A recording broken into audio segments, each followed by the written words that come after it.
با بخش گفتگوی ویژه خبری در خدمتتون هستیم به مناسبت فرارسیدن 13 آبان روز ملی مبارزه با استکبار جهانی. بحثمون رو به این موضوع اختصاص دادیم. دعوت کردیم از جناب آقای دکتر کارشناس محترم مسائل سیاسی تا بیشتر به کنکاش در این خصوص بپردازیم. منم تبریک میگم به همه دستاندرکاران برنامه منقاش که یه بار دیگه منو به این برنامه تونستن بیارن. البته خب شما این امر مدیون سایر همکاراتون هستین که انقدر مشنگن، انقدر حوصله‌شون رو ندارم که تو برنامه تو حاضر شدم دوباره شرکت کنم.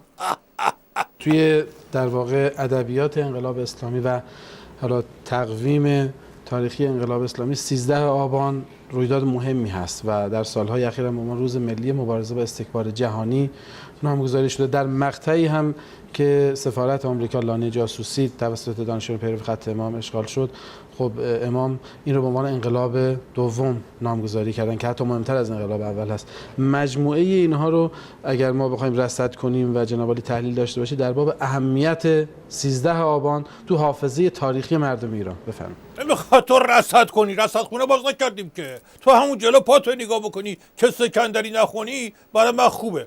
13 آبان همونطوری که از عددش پیداست روز نحسیه برای نظام. حتی بعضی تو مجمع تشخیص پیشنهاد میکردن که اسمشو بذاری روز ملی شکرخوران به دلایل استراتژیکی.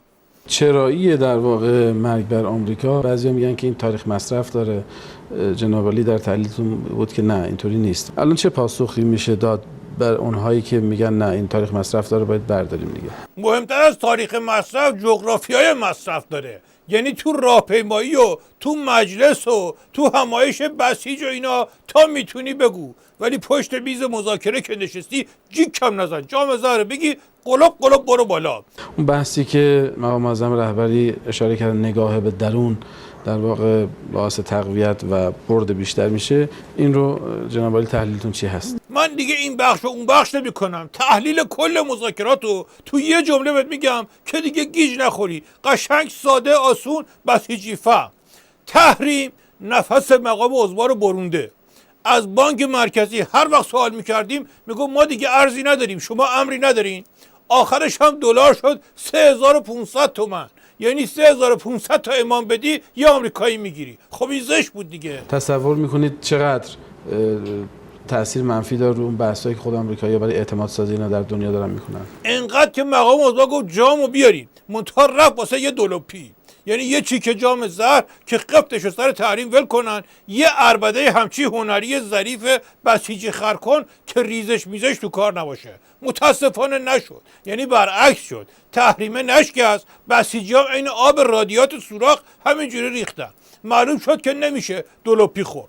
مرحوم ابوی همیشه میفرمودن بزا بهادر، عرض میکردم بله، میفرمودن که مشنگه با پیژامه کت پوشیده بود.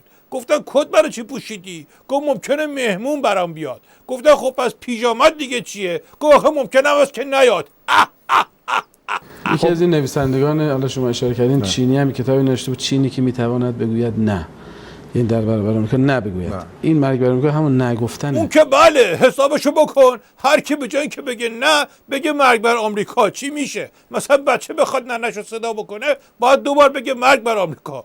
بگم که ما خودمون البته نمیخواستیم که تو مذاکرات خیلی پیش بریم و موفق بشیم به خاطر مشکل بیکاری تو مملکت. چون شما حسابشو بکن اگه خدای نکرده همه چی خوب پیش میرفت و استکبار ما رو به دوستی قبول میکرد، اون وقت هر وقت تو نماز جمعه یکی میگفت تکبیر، بسیجی وقت همینطوری بر همدیگه رو نگاه میکردن، کار نداشتن بکنن. که حالا قرار شده عین سلمونی که قیچی رو همینجوری رو هوا تکون میده که از دور نیافته، مرگ بر رو همینجوری بگن که فعلا ظرفش فراهم بمونه. مرگ بر هر کی دوست داشتن، هاشمی، روحانی، هر چی میخواد، فقط مرگ بر اصل ولایت فقیه نگن، چون اون مردم دارن میگن. بله تمومش کن برو، چون که اوضاع داره به جای باریک میکشه. خیلی ممنون. با سپاس از شما بینندگان عزیز.